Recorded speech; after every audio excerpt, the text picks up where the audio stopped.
announced plans today to open a Level 1 trauma center at its main campus by 2028. The facility would provide the highest level of emergency care for critically injured adults and children.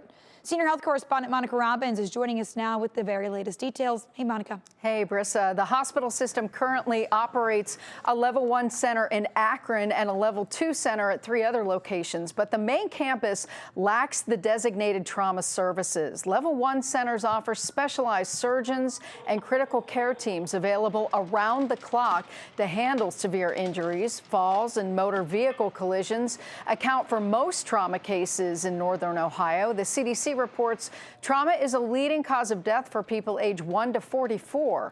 Cleveland Clinic will spend the next 2 years working with accreditation organizations and community partners to establish the center.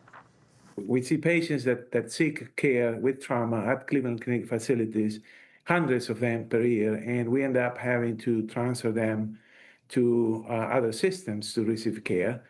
Of course, we want to be able to provide that care to our patients here, to offer the continuity of care, the complexity of services that we are proud to offer for any other condition.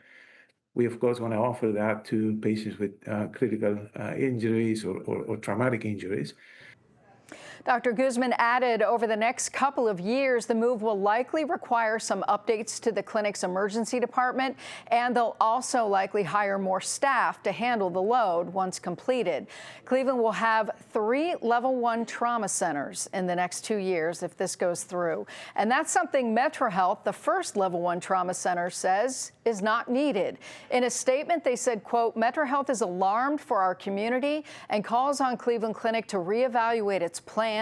Like similarly sized metropolitan areas, Greater Cleveland cannot sustain 3 Level 1 trauma centers. It will harm patient outcomes and increase costs for the entire community. So obviously, there will be a lot of conversations over the next 2 years before this can become a reality. In addition to MetroHealth, University Hospital's main campus is where the other Level 1 trauma center is located for adults, and Rainbow is a Level 1 pediatric trauma center, Brissa.